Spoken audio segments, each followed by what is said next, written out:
The Drents Museum is an 11,000 square meter museum located in the north of the Netherlands, quite close to the location where Toyism started. And it's a museum that focuses on archaeology, art around the 1900s, and contemporary figurative Dutch art. And we are a museum that attracts approximately between 150 and 200,000 visitors per year. And therefore we are now situated in the top of the biggest museums in the Netherlands. We focus mainly on archaeology because the earliest Dutch people were located here in Drenthe, in our beautiful province. And the oldest culture, as the starting point of the culture that we have nowadays, actually comes from this soil in our province. We make exhibitions on Mayas, on the Dead Sea Scrolls, on the Terracotta Army from China, and so on and so forth. And that distinguishes us from other museums in the Netherlands, but also from other archaeology museums in the Benelux. The Groninger Museum is the largest museum in the north of the Netherlands and has a very special history, very special building, and is famous in the country and actually internationally for its spectacular and sometimes controversial exhibitions. My vision of the museum's future is to continue our tradition of innovation. So by being traditional, following the heritage of this museum, it's automatically innovative. So what we are trying to do is to always present objects in an innovative, interesting and challenging way. The core values of the museums actually are embedded in our mission statement, and the aim of our museum, as codified a couple of years ago, is to astound our visitors and to initiate forming an opinion. So what I would like to do with our staff, with the works we show, is to incite discussion. Just not like pure admiration, but that the works we show and the works the way we show them will start a communication among visitors. At the Drents Museum, we do not only want to show objects with a little story beneath them. We want to tell a story and illustrate it with the objects that we have selected. And of course the objects need to be of excellent quality, but the story is the basis of every exhibition that we have. So if we want to speak to the public about Mayas, we talk about the culture of the Mayas and the most important pivots in this culture, and we illustrate and tell that story along the line of the best objects that we can find from that culture. Well, the museum always has several exhibitions at the same time. Our major winter exhibition is Rodin, but now I am standing in an exhibition of another sculptor, Joost van den Toorn, so you can see the range of things that we have. And what I really like is that the larger public perhaps comes for the big name like Rodin or David Bowie or whatever we are going to have in the future. What I love is they come for one show and actually look at the other ones also. And sometimes they write in our guest book, oh, I came for Rodin, I came for Bowie. But Joost van den Toorn really surprised me, all the other way around. So one thing will trigger the trip to Groningen, to the museum, but I hope that they experience the museum as a whole. Well, the social importance of art is something that we estimate very highly in the Drents Museum, because we can look at historical objects, at exhibitions from the past times or contemporary exhibitions, but each artist or each movement has in its mind a theory about the challenges and the problems that we face every day. And they, through their work, show us how they think about these topics. And therefore they contribute highly to the day-to-day debates that we have. For example, on the refugees, because the refugee question is not new. We had refugees around 900 in this area. We had refugees around 1400. And so these many examples of our friendly and hospitality here in this province can show us how society moves and how you can think and approach these topics from today. Of course, art has always had and will have a social relevance.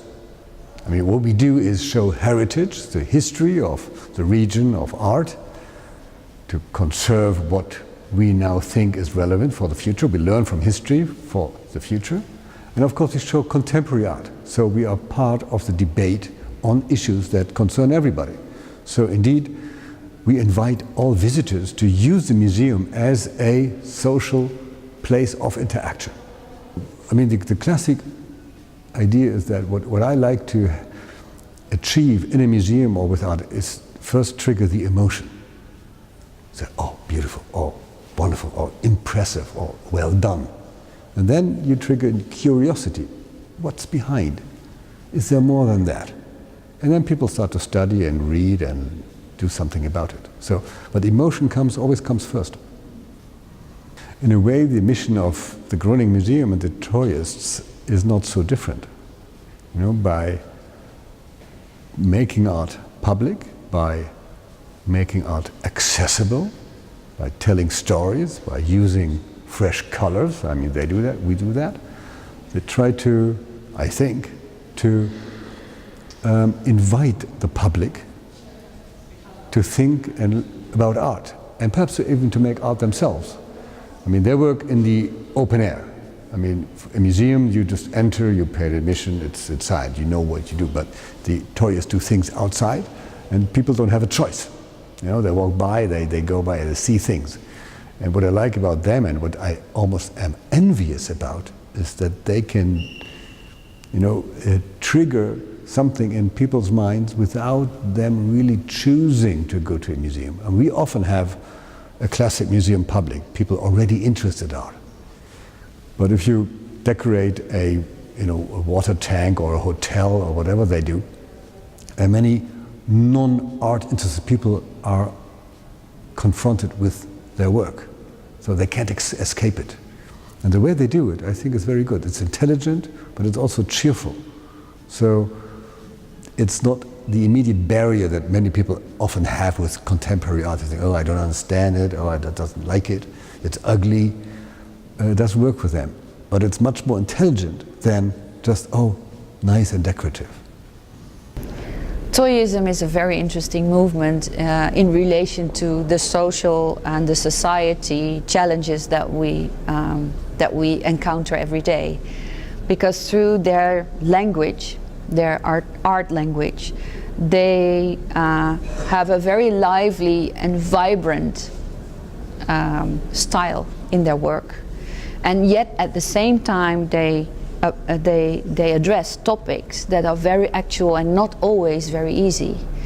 So through their artworks, they teach us to look at topics in a different way. And I think that is a very important role of artists in general, referring to society. Yes, of course, their work is very graphic, and therefore it can be very narrative. And because their language is so universal, these narratives are readable by a lot of people. And that means that Toyism, for me, is a movement without boundaries. And it can address and approach people from all over the world through this very strong graphic language that they follow. I think Toyism is a bunch of wild guys and girls that know exactly what they are doing, and their work appears in locations that you'd never expect to see art. We can talk about art and show it in museums, and be within the walls of the museums, everything is considered art. But outside the walls of the museum, it's not very logic to have manifestations, artworks, temporary projects. And I think through this approach, Toyism is really steering up society, and I think it's important. I mean, they're present in the outside, so I think their strength is not inside a museum. I mean, they should be outside a museum. So I mean, their headquarters is now right next to us, which is good. And we can actually see objects in the garden of the house from the museum. So there's a direct connection. In the case of the Tories, I think it's almost counterproductive. If they put them into the isolated niche of a museum, I think their strength will be weakened.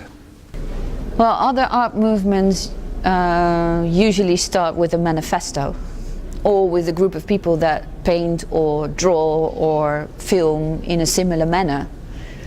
And I think Toyism approaches it in a different way.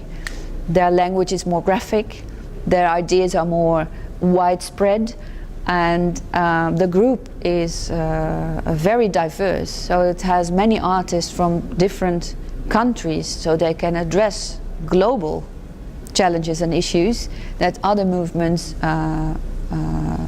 usually don't do. The story of this anonymous group of people we don't know is quite radical. I mean, normally artists want to show themselves, they have a strong ego, and very often the personality of an artist and his work goes together, starting with Van Gogh, Joseph Beuys and others. All of a sudden you have a group of individuals you don't know, they have a mask, you can't interview them and ask them about their lives. So this is very radical, it's actually quite disturbing. Well, I think it's not the only thing that their global ideas make the difference. As you know, they're anonymous. They wear masks, so you can't tell who is exactly the artist. A kind of curiousness that you get. You want to know the artist, you want to know who's behind this movement, and all that you're stuck with is the ideas that they have, and that is exactly what they want. And in this consumer society, where the artist is usually presented as the king himself or the queen herself, it's a big difference in the approach that Toyism takes in it, in this discussion. Yeah. For the Toyists, it's their trademark, so they should certainly leave it like that and not change it. I mean, I'm not equipped to tell them what they should do. I mean, this is what they're good at, and this is their strength. And, you know, I would advise them to keep it that way.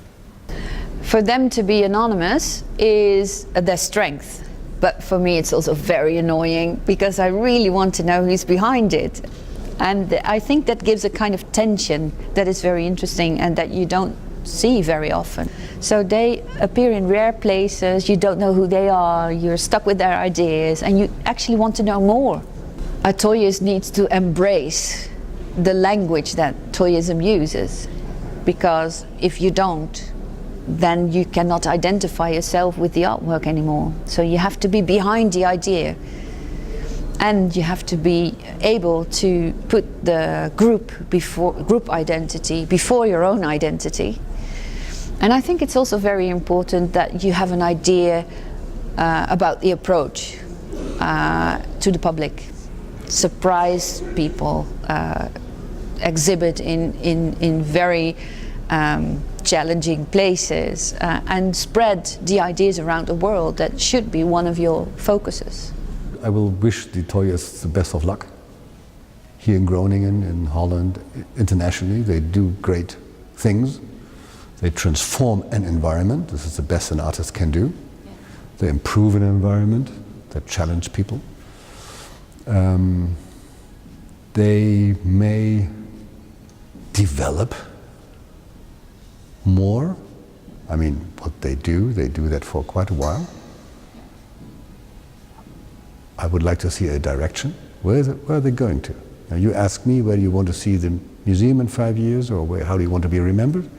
I would like to ask them the same question. How do they want to be remembered, and where will they be in 10 years? I'm interested in that.